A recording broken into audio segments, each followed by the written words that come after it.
আসসালামু আলাইকুম রহমতুল্লাহ বরকাতুহ। ওয়াল্লাহ আলহামদুলিল্লাহ। ইসলাম মুসলমানদেরকে রিউনাইট করে এক সেকেন্ডে। আপনি পৃথিবীর যে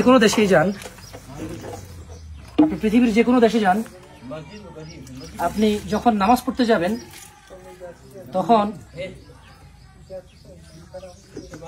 মসজিদের কাছের মানুষগুলো আপনার সাথে এক হইতে 1 মিনিটের বেশি লাগবে না।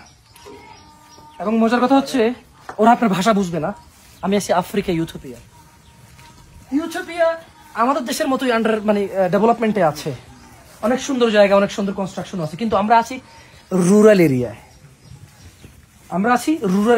কেমন, যেখানে পাহাড়ের গা ঘেঁষে যে রাস্তা গিয়েছে। ইমাম ইমাম تتكلم عربي؟ نعم. ما شاء الله عليك، تعرف عربي؟ أنا بنيت هذا، أنا مسكين. الله يتقبل منك. والله مفرد، أنا مفرد بنيت هذا. الله يتقبل منك. أستاذ كبار. الله يتقبل منك. الله يتقبل. أستاذ قديم. উনি আমিনকুম মাই। উনি মসজিদটা বানাইছে আরবি পরে মাশাআল্লাহ। পাহাড়ের গা ঘেঁষে যে রাস্তাটা গেছে, ওই রাস্তার ঠিক পাশ ঘেঁষে একটা ভিটার পাশে এই মসজিদ। একটু যদি ভিতরে দেখাই, আমি একটু আসেন তো, দিকে আসেন। সুবহানাল্লাহ, সুবহানাল্লাহ, সুবহানাল্লাহ। আমরা যোহর আর আসর কসর করতে আসছি এখানে। একটু ভিতরের দিকে আসেন।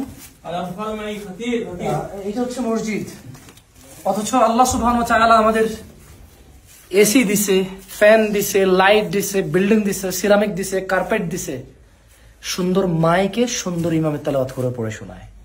আমরা মসজিদে যাই না, বাট সুবহানাল্লাহ, আল্লাহ তাদের বরকত দিক।